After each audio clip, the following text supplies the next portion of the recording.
The term SBIRT stands for Screening, Brief Intervention, and Referral to Treatment.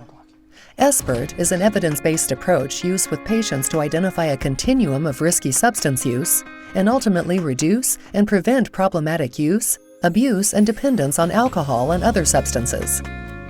Screening all patients on the amount and frequency of the substances they use gives you a sense of which individuals could benefit from a behavioral health intervention.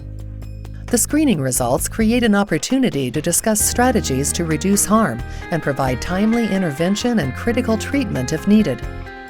SBIRT is an approach that encourages harm reduction, not necessarily cessation or abstinence. Thanks for coming in today. Is there any concerns or changes that you want me to know about? No, everything's about the same. Okay, good.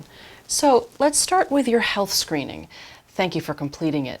We like to update this every year so we know how to best care for your oral health. All of us here are trying to spend more time talking to our patients about substance use, whether it's about the use of tobacco, alcohol, marijuana, or other substances. And it's important because substance use can affect your oral health, and we want to make sure we're educating our patients about the impact. We ask all patients these questions. Do you mind if we review your answers from the health questionnaire that you completed? No, that's fine. Okay, great.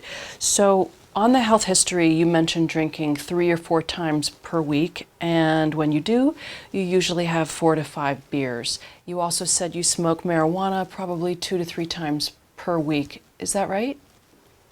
Okay, so is it okay if we talk a little bit about the results? And can you tell me a little more about your drinking and smoking?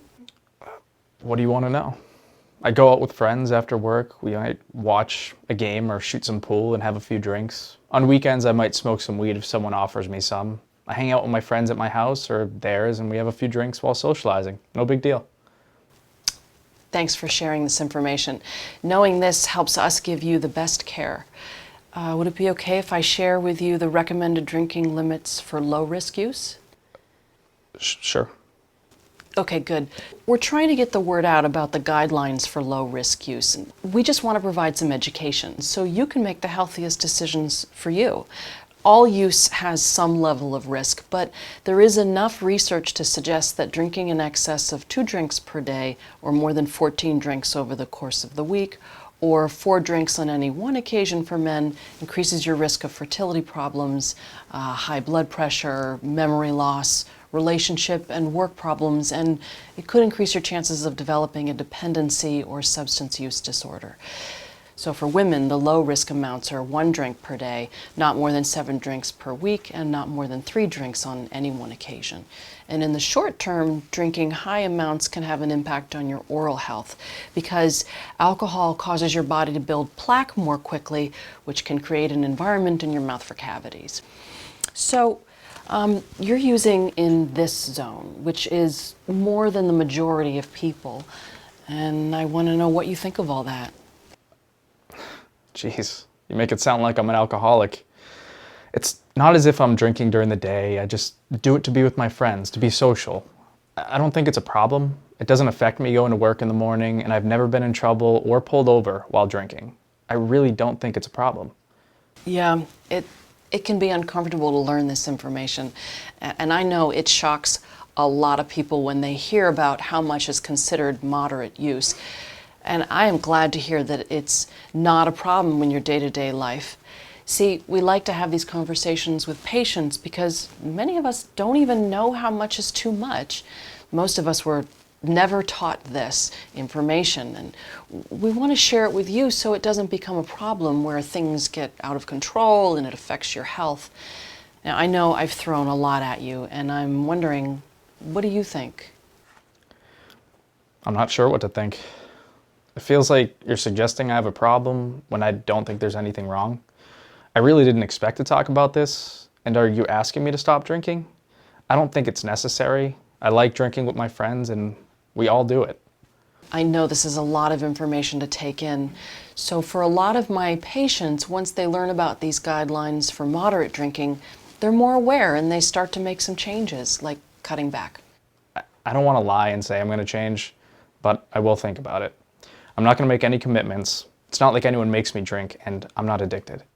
It's really positive that you'll think about the information and consider it.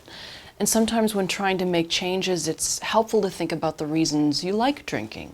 Think about the good aspects of drinking or what you enjoy, and then think about the not so good aspects of drinking. It gives you reasons to cut back.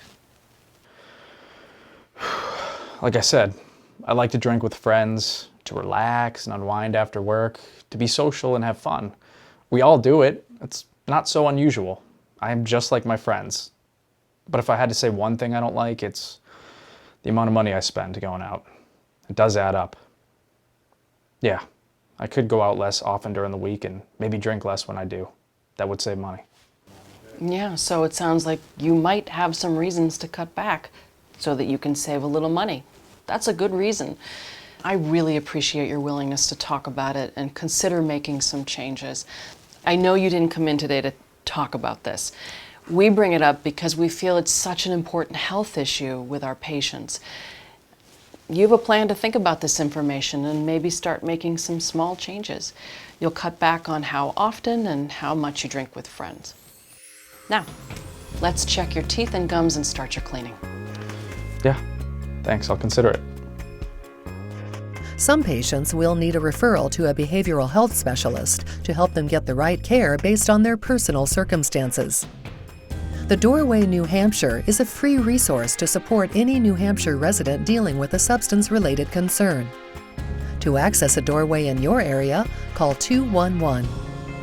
For more resources to assist your practice with the implementation of SBIRT, visit sbirtnh.org.